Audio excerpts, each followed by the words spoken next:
नमस्कार, MS मराठीमध्ये आपल्या सर्वांचं स्वागत। मी नाथा सावंत। सध्या टेंभुर्णी शहरामध्ये महाराष्ट्र अंधश्रद्धा निर्मूलन समिती माढा तालुका यांच्या वतीनं राजश्री शाहू महाराज यांची 150वी जयंती टेंभुर्णी इथं उत्साहात संपन्न करण्यात आली। यावेळी सर्व अधिकारी पदाधिकारी महिला मोठ्या संख्येने उपस्थित होत्या।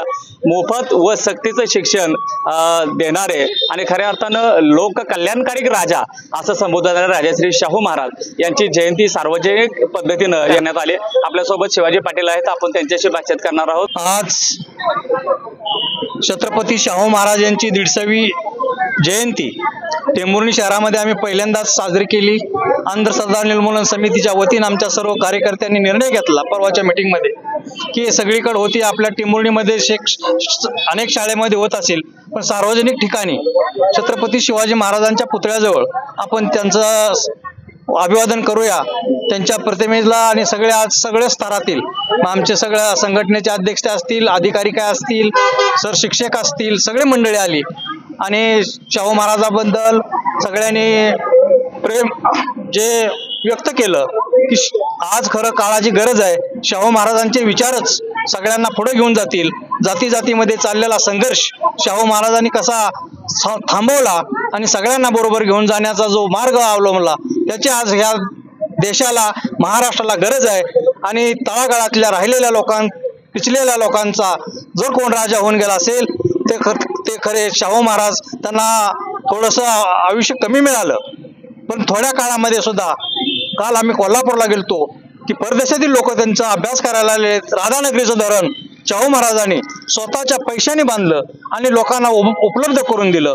मग असा राजा होऊन गेल्यानंतर त्या राजांचा अभ्यास करण्यासाठी एक पथक आपल्या देशामध्ये आलेलं आहे आणि जे पुढे येत आहेत त्याच कोल्हापूरमध्ये त्या पुरांच्यावर अभ्यास करणारं सुद्धा पथक परदेशी बँकेने कर्ज दिलं आहे। त्याच्यासाठी काल एक परिषद होती, त्यातल्या परिषदेला आमच्या या अंधश्रद्धा निर्मूलन समितीतले काही नेते मंडळी आम्ही गेलेलो होतो आणि मग आम्ही ठरवलं की आपण चांगलं त्या वर्षी जर आज सुरुवात असली तर पुढच्या काळामध्ये आम्ही चांगलं पुढच्या वर्षी जयंतीच्या माध्यमातून लोकांमध्ये अंधश्रद्धा, शाहू महाराज, जे नेते मंडळी आहेत जे होऊन गेले त्या लोकांनी समाजासाठी काय केलं हे लोकांचा प्रसार करण्यासाठी आमचे आवटे सर असतील, आमचे शिंदे सर असतील, जे सगळे आमचे ज्या पदाधिकारी आहेत, अनेक वक्ते आहेत। आज खरं वेळ कमी मिळाला, पण त्यांचा गावोगावामध्ये जाऊन हा आम्ही प्रसार करण्याचा 150वी जयंती निमित्त निर्धार केलेला आहे। खरं तर MS न्यूज चॅनल हे जे मी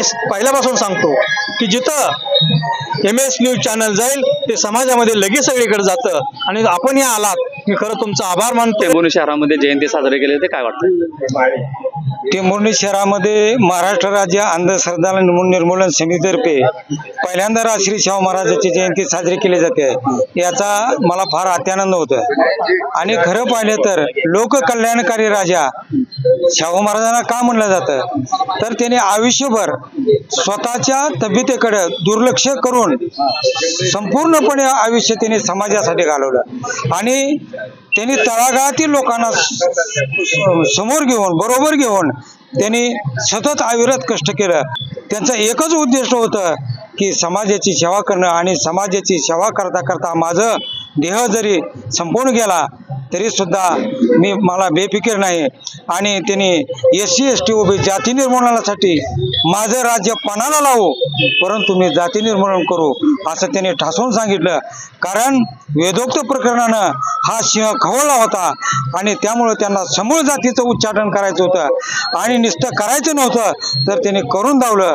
असे राजे जगाच्या पाठीवर होणे नाही आणि म्हणून त्यांना राजांचे महाराज म्हणतात, महाराजांचे महाराज असे म्हणतात। आणि त्यांना राजश्री ही पदवी कानपूरच्या क्षेत्रीय संघटनेने दिलेली आहे।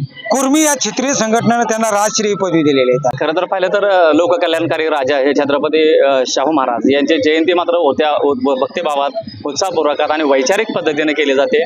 आणि या जयंतीला MS मराठीकडून सुद्धा छत्रपती शाहू महाराज यांच्या 150व्या जयंतीनिमित्त विनम्र असं अभिवादन केलं जातं।